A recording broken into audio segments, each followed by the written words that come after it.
Alors, leçon sur l'échantillonnage et plus spécifiquement la fluctuation d'échantillonnage. Simulation d'une expérience. Alors, je rappelle ce que c'est qu'une expérience aléatoire. C'est une expérience dont on ne peut pas prévoir l'issue. Et qu'est-ce que c'est que des échantillons? En fait, c'est répéter plusieurs fois une expérience aléatoire. Lorsque l'on répète n fois de façon indépendante une expérience aléatoire, ça veut dire qu'on ne tient pas compte des résultats précédents. Il n'y a pas d'importance des résultats précédents sur les résultats suivants. Eh bien, on obtient une série de n résultats et c'est ça qu'on appelle un échantillon de taille n. Par exemple, si vous lancez 40 fois un dé, l'expérience aléatoire c'est le lancer d'un dé, vous le lancez 40 fois, vous obtenez un échantillon de taille 40. Et sur cet échantillon, eh bien sûr, on peut regarder la fréquence d'apparition de tel ou tel résultat. Ici, j'ai regroupé sur mes 40 lancers de dés, j'ai eu 8 fois le 1, 5 fois le 2, 10 fois le 3, etc. Donc la fréquence d'apparition du résultat 1, elle est de 8 sur 40. Et très souvent, quand on veut simuler des expériences aléatoires, on fait ça avec des outils numériques. C'est-à-dire qu'on ne va pas prendre un dé puis le lancer 1000 fois, mais on va prendre par exemple une calculatrice, donc je vous montre comment faire. Vous prenez une calculatrice, alors si vous avez une TI, Texas Instruments, vous cherchez comment obtenir random sur la Texas Instruments, vous tapez ça sur internet, vous allez tout de suite trouver. Donc ici, je vais dans menu, je vais dans run, et par exemple, je peux faire option, je vais choisir proba, et là, vous avez un onglet run dièse, et si vous cliquez là-dessus, vous obtenez run dièse, je vais obtenir un nombre aléatoire entre 0 et 1. Donc je sais que je ne peux pas du tout prévoir à l'avance lequel, c'est, on y va, voilà. Ça, c'est un nombre aléatoire entre 0 et 1. Et en fait, ce nombre aléatoire, il est très intéressant parce que on n'a aucune chance ici d'avoir plutôt des chiffres pairs qu'impairs. Et j'ai combien de chances que le premier soit pair ou impair? Il y a 5 possibilités pour pair, 5 possibilités pour impair. Donc j'ai une chance sur 2 que ce soit un pair, une chance sur 2 que ce soit un impair. Donc en fait, les chiffres qui sont là déjà, à eux tout seuls, peuvent représenter le lancer d'une pièce de monnaie.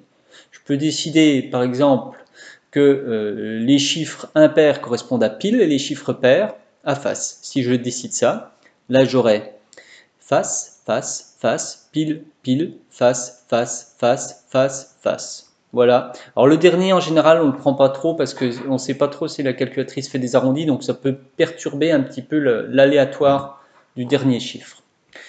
Si je reclique sur exe, ça va m'en refaire un. Oui, j'aurai ici face, pile, face, face, face, face, pile, pile, face, face. Et je continue comme ça. J'obtiens très facilement des nombres, des piles ou faces au hasard. Mais ça peut simuler n'importe quelle probabilité. Par exemple, vous êtes dans une urne. Si vous avez une boule rouge et 2 boules vertes. Alors bien sûr, vous avez combien de chances de tirer la boule rouge? Vous avez une chance sur 3, puis 2 chances sur 3 de tirer la boule verte.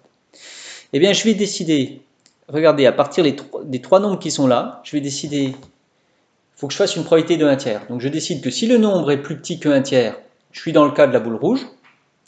Et si le nombre est plus petit et plus grand que 1 tiers, je suis dans le cas des boules vertes. Il y avait 2 boules vertes et une boule rouge. Et donc ici, vous voyez, j'ai obtenu combien de boules rouges? Eh bien, j'ai obtenu 3 fois la boule rouge parce que je suis plus petit qu'un tiers. Ça respecte bien la même probabilité. Alors je continue. Là, j'ai obtenu une boule verte. Une boule verte, une boule verte, une boule verte, une boule verte, une boule verte, une boule verte, une boule rouge, etc. Donc vous voyez que je peux obtenir très rapidement un échantillon. Là, j'en ai peut-être déjà obtenu une quinzaine de boules rouges ou vertes qui respectent les probabilités de mon expérience aléatoire. On peut faire ça sur tableur aussi sans problème. Alors dans tableur, pour obtenir un nombre au hasard entre 0 et 1, vous tapez aléa, parenthèse ouverte, parenthèse fermée, et bam, ça vous balance un nombre au hasard comme celui de la calculatrice, et on peut faire les mêmes choses. Puis en plus dans le tableur, après on peut mettre des conditions. S'il est plus petit que 1 tiers, tu comptes plus 1 sur un compteur pour savoir il y en a combien à la fin. Et ça, on verra ça éventuellement plus tard. Si vous voulez un entier au hasard, il suffit de mettre aléa entre point borne. Si je mets un entier entre 0 et 1, ça va me tirer des nombres entiers au hasard entre 0 et 1. Vous voyez, là j'ai qu'à y tirer. Hop, et j'ai obtenu, je décide que le 1 c'est pile et le 0 c'est face. Voilà, ben, j'ai obtenu des piles et des faces que je peux compter. Donc j'ai un échantillon ici, vous voyez, un échantillon de taille 19. On va faire un échantillon de taille 20. Donc voilà, il me suffit d'étirer comme ça. Hop, voilà mon échantillon de taille 20. Et si vous voulez obtenir un deuxième échantillon, il suffit d'appuyer sur la touche F9. Donc là, j'appuie sur la touche F9, vous allez voir, ça va tout redistribuer le hasard. Tac. Voilà, donc là j'ai face, face, face, face. Il y a que des faces au premier, il y a peu de chances que ça arrive, mais enfin ça peut arriver quand même. J'en retire un autre échantillon. Hop. Alors, donc là, ce qui est un peu pénible, c'est que je ne les vois pas tous. C'est-à-dire que il faudrait...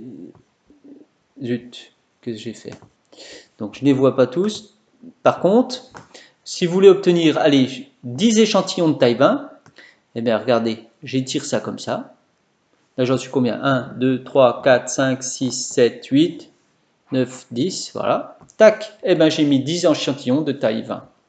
Puis bien sûr, ici, il ne sera pas très difficile de compter il y a combien de 1, il y a combien de piles dans chaque échantillon. Bah, d'ailleurs, je peux le faire en direct. Il suffit de faire la somme puisqu'il y a des 0 et des 1.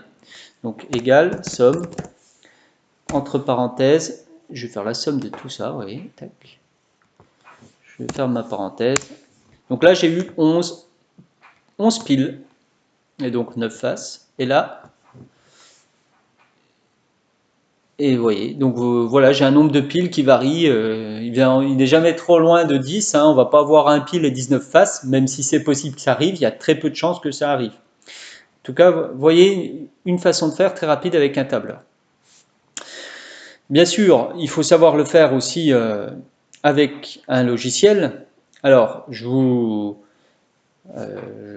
laisse peut-être le faire je reviens sur le cours. Je vous laisse peut-être le faire sur Python.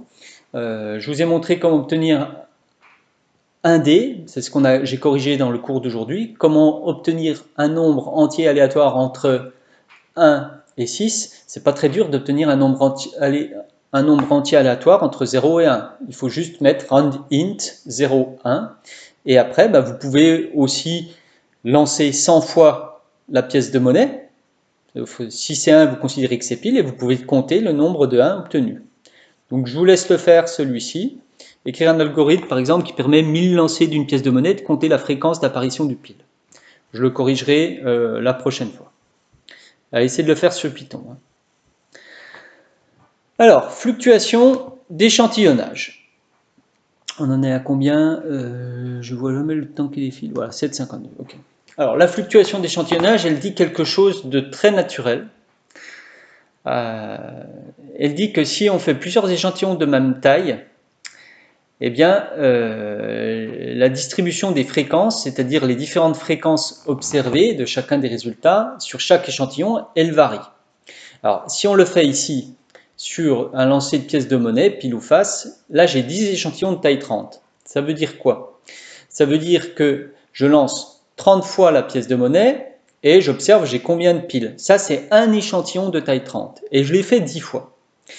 Ben, vous voyez que sur mon premier échantillon, j'ai 60% de piles.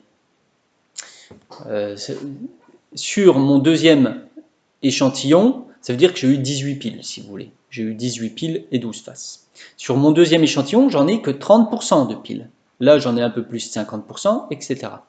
Donc, si je fais différents échantillons d'une même taille, bien sûr, on n'obtient pas toujours la même fréquence de piles observées. Même si, naturellement, on sent que ça va tourner autour de 50%, puisque j'ai une chance sur 2 d'obtenir pile. On remarque que les fréquences d'apparition de piles, elles varient de façon assez importante. Ça va de 70% à 30%, suivant les différents échantillons. Et bien ça vient du fait que la taille des échantillons, elle est trop petite. Et on va voir dans le paragraphe suivant que quand la taille des échantillons augmente, eh bien cette fréquence de piles, elle va varier beaucoup moins et elle va se rapprocher de la probabilité théorique P. Je mets ça dans une seconde vidéo.